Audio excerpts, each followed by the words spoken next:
Okay, this is section 7 of the module 6 lecture.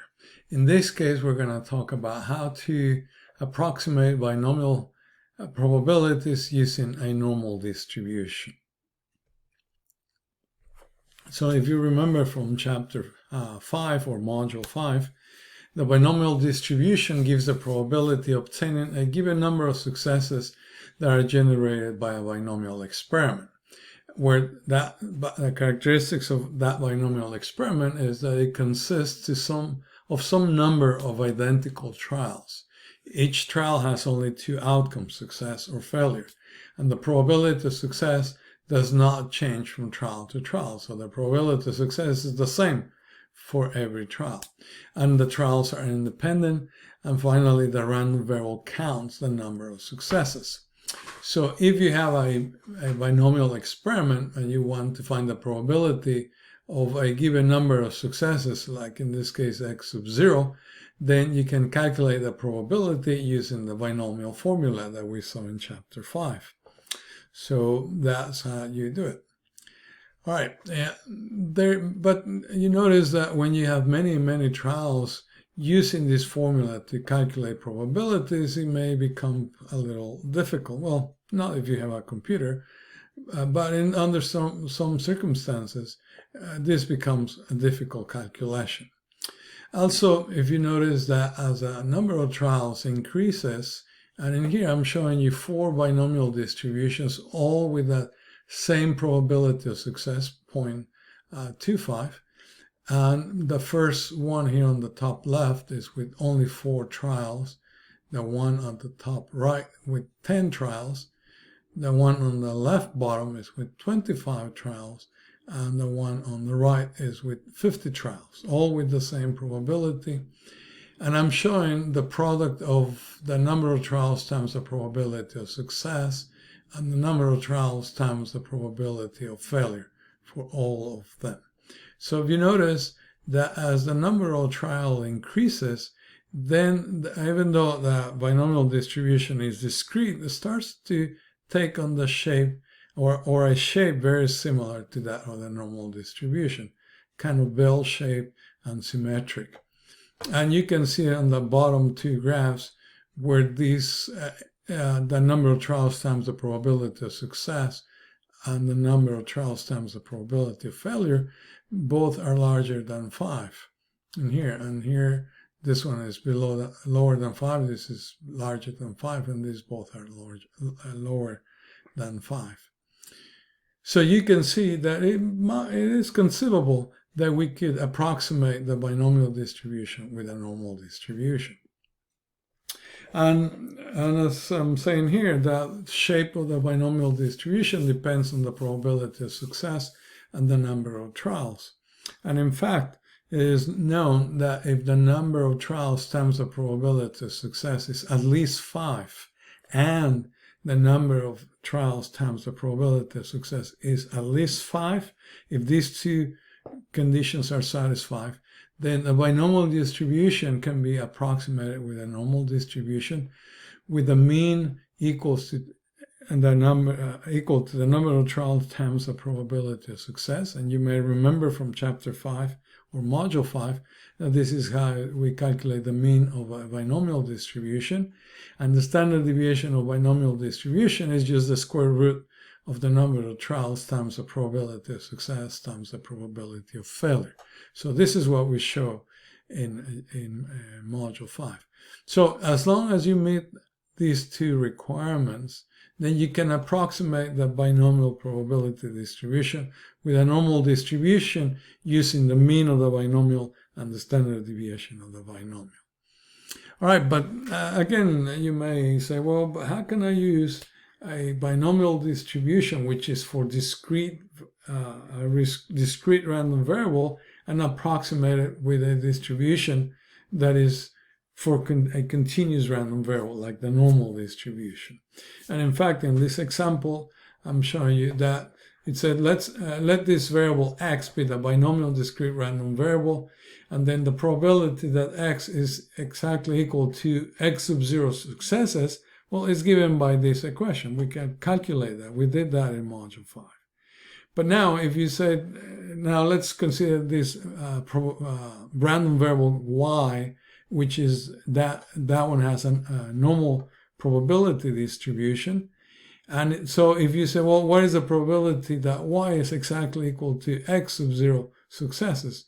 Well, we know that for a continuous random variable, the probability that that random variable is exactly equal to a value is 0.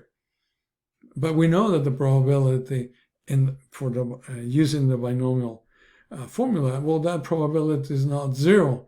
Then how can we then approximate binomial probabilities with a normal distribution? Well, we have to deal with the problem of real estate. That is, that when we are looking at the probability of exactly a given number of successes, and in this figure here on the left side, the vertical black lines corresponds to the probability lines for the values of the x variable, the binomial variable. So in here, I'm looking at the binomial variable equals to 12. And that's the probability is right here, the height of this line. But then how can I change that into an area on the normal distribution and have these two probabilities be approximately the same? Well, what we do, we extend the range of each discrete value to be 1 unit total. So half a unit to the left, half unit to the right. So it's like the random variable saying, oh, so if you want me to give you or approximately correct probability distribution and the binomial distribution, I have to claim my unit, my half unit below my value plus my half a unit above my value. So the probability in this case that the random variable, the binomial random variable, is equal to 12 successes is approximately equal to the probability of the normal random variable being between 11.5 and 12.5. So this 0.5 is what we call the continuity correction factor. And in this graph, I expanded this piece of the binomial distribution, and then you can see that that the continuity correction factor, it can be viewed like expanding the range of the discrete value of a binomial random variable. And we're expanding that value to minus half a unit to plus half a unit with respect to that value.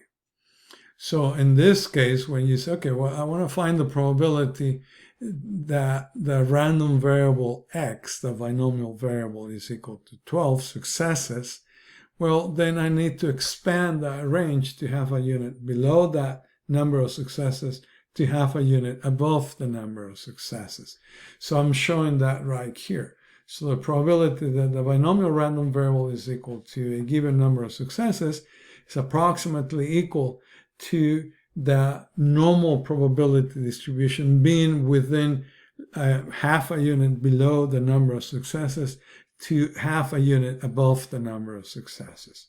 So in here, we add and subtract the continuity correction factor to the number of successes that we're looking for to find the approximate normal probability. So now when in the case that we're looking for finding a probability of obtaining less than a certain number of successes, less than or equal to a certain number of successes, let's say less than or equal than 13 successes. So now we're going to look at the probability from 13 to the left. But then 13 says, well, wait a second, this upper half is mine.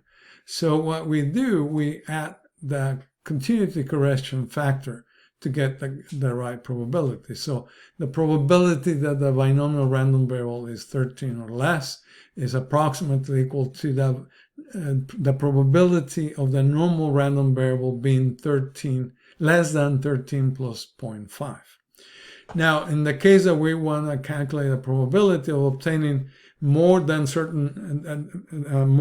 or equal to certain number of successes, so now we're going from the value of number of successes, 19 in this example, to the right.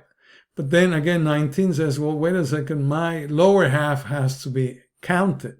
So then we subtract the continuity correction factor to account to get the correct probability. So in this case, we subtract. So if we are going to calculate the probability to the left, that x, the random variable x, is equal to a given number of successes or less, you add 0.5. If you want the probability that the binomial random variable is a given number of successes or more, then you subtract 0.5. In fact, in this table, I'm showing you the different possibilities that you may run into. So here, the first one is the probability of getting between 270 and 310 successes. So in terms of the binomial random variable, that you're looking for between exactly 270 or more successes or 310 or less successes. So because this is less than, you subtract 0.5, and because this is to the right, more than, you add 0.5. So, and this is the second case, the probability of getting at least 158 successes.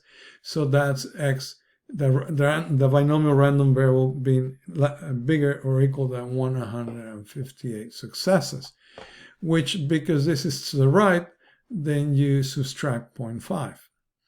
Now, the probability of getting more than 158 successes, well, you need to have equality to know from which point you subtract or add 0.5.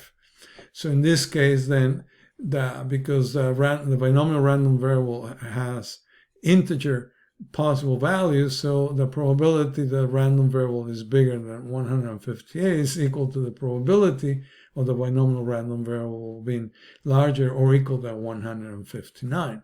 So because this is larger than, then we take the probability, the approximate normal probability will be the probability of y being bigger than 158.5. We subtract 0.5 because it's the probability to the right. So the probability of getting at most 63 successes, that's the probability that the binomial random variable is 63 or less. So in this case, the approximate normal probability will be that the normal random variable is less than 63.5. We add 0.5. So the probability of getting less than 63 successes, again, we need to find where the binomial random variable is equal to a number. So because the binomial random variable jumps in integers, so the probability that the random variable is less than 63 is equal to the probability of the random variable being less than or equal to 62. And because we're going to the left of the number, then we subtract, we add 0.5, I'm sorry. So the normal probability that approximates this probability be the probability of the normal random variable being less than 62.5. So again, look at this table, make sure you understand how we're using the continuity correction factor when we add it and when we subtract it. And in the previous two cases, I'm showing you when you have the probability that is less than or equal to a value, or rather that the binomial random variable is less than or equal to a given number of successes, or when it's equal or larger than a given number of successes, or when it's exactly equal to a given number of successes. So look at this and make sure that you understand how to use the continuity correction factor. All right, in the next segment, we're going to look at problems and how to solve problems where we use a normal approximation to the binomial, to approximate binomial probabilities.